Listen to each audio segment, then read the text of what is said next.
आज के इस वीडियो में हम बात करेंगे फैटी लीवर के बारे में कि फैटी लीवर क्या होता है, फैटी लीवर क्यों हो जाता है, फैटी लीवर के सिम्टम्स क्या क्या हैं, इसके टाइप्स कितने हैं, हम इसको कैसे प्रिवेंट कर सकते हैं और ऐसी कौन सी होम्योपैथिक रेमेडीज हैं जो फैटी लीवर और उससे रिलेटेड सिम्टम्स को ठीक करने में काफ़ी हेल्पफुल हैं।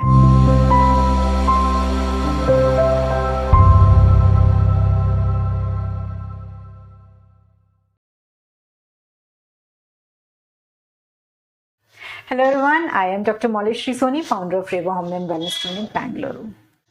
बॉडी में 5 इंपॉर्टेंट न्यूट्रिएंट्स होते हैं जिसमें से एक होता है फैट।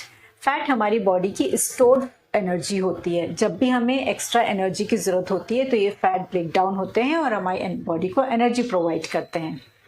हमारी बॉडी का जो भी टोटल अमाउंट ऑफ फैट होता है उसका 5% हमारे लीवर में डिपॉजिट रहता है। लेकिन फैटी लीवर एक ऐसी कंडीशन है जब लीवर में 5% से ज़्यादा फैट एक्यूमुलेट हो जाता है और वो एक्यूमुलेट होता ही जाता है, यूज़ नहीं होता है। इसके कारण क्या होता है, लीवर का साइज़ बड़ा होने लगता है क्योंकि वहाँ पे फैट जो है वो एक्सेसिव अमाउंट में एक्यूमुलेट हो गया है।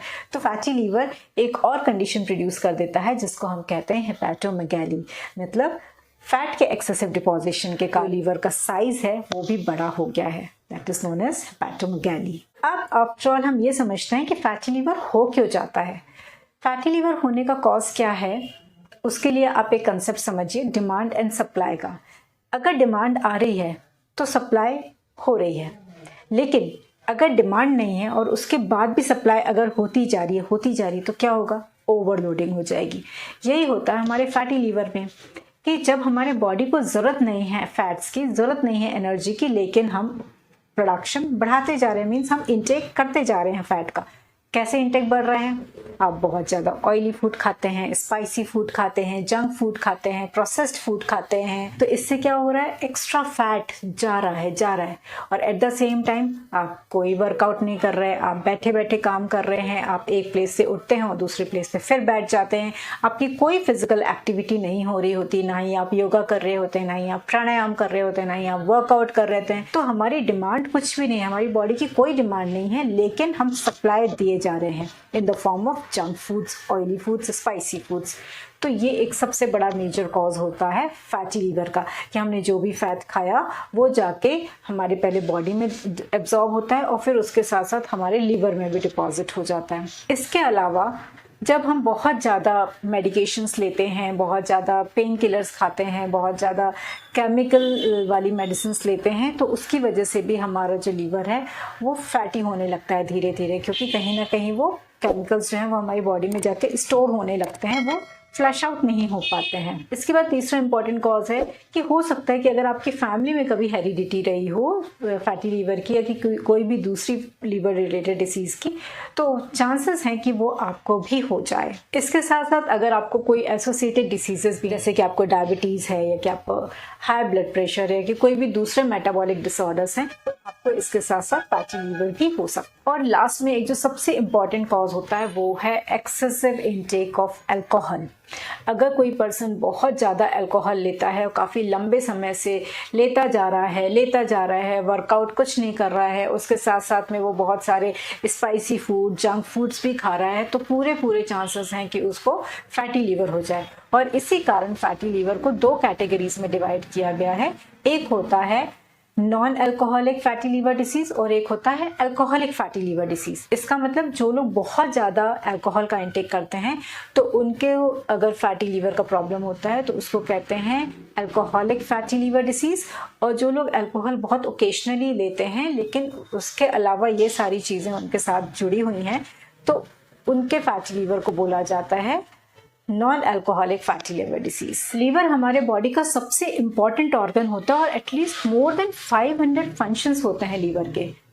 अब अगर फैटी लीवर की कंडीशन हो गई है, लीवर में एक्सेसिव फैट एक्यूमुलेट हो गया है, तो सिंपल सी बात है कि लीवर की जो फंक्शंस हैं वो कहीं ना कहीं बहुत ज़्यादा डिस्टर्ब होने लगते हैं, जिसकी वजह से बॉडी में बहुत सारे साइन एंड सिम्टम्स प्रोड्यूस होते हैं। लीवर का सबसे फर्स्ट और इम्पॉर्टेंट फंक्शन होता है बॉडी को डिटॉक्सिफाई करना। हमारे बॉडी में जितने भी टॉक्सिन्स प्रोड्यूस होते हैं उन सबको वेस्ट मटेरियल में कन्वर्ट करके लीवर बहुत सारे चैनल्स के थ्रू बॉडी से बाहर निकाल देता है।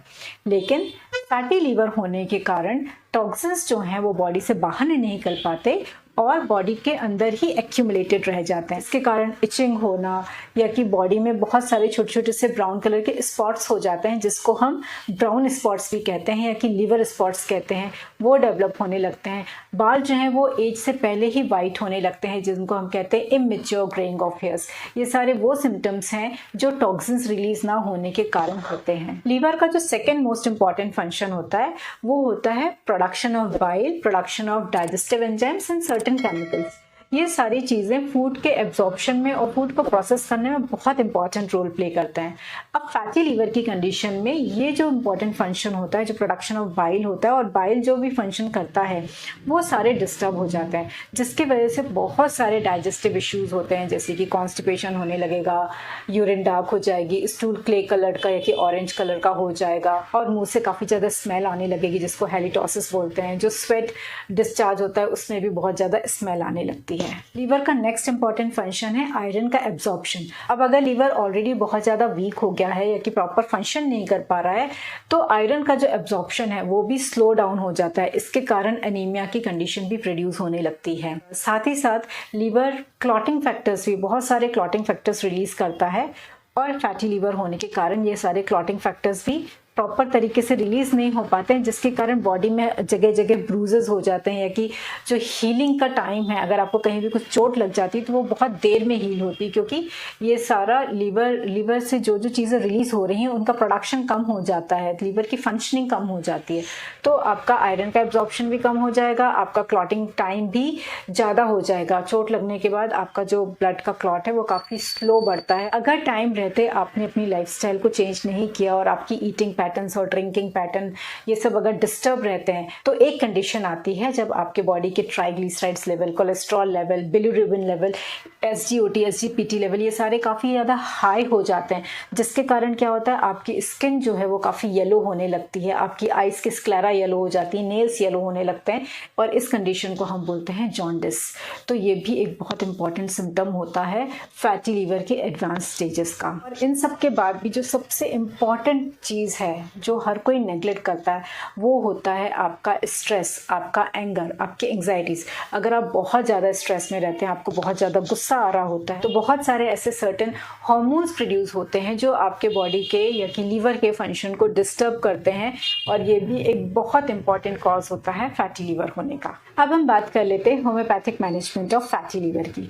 इसमें जो सबसे फर्स्ट और सबसे मोस्ट इंपॉर्टेंट ड्रग है जो कि ऑलमोस्ट हर टाइप की लीवर कंडीशन के लिए बहुत इफेक्टिव है, वो है चिलिडोनियम मेजस। इसे हम मदर टिंक्चर फॉर्म में भी ले सकते हैं, 30 या 200 सी में भी ले सकते हैं, डिपेंड करता है पेशेंट की कंडीशन के ऊपर। इसका जो सबसे इंपॉर्टेंट सिम्टम होता है वो होता है आपके एब्डोमिनल रीजन में, राइट हैंड साइड में काफ़ी ज़्यादा पेन होता है, स्पेशली जो हमारी स्कैपुलर बोन है उसके नीचे पेन महसूस होता है राइट हैंड साइड में।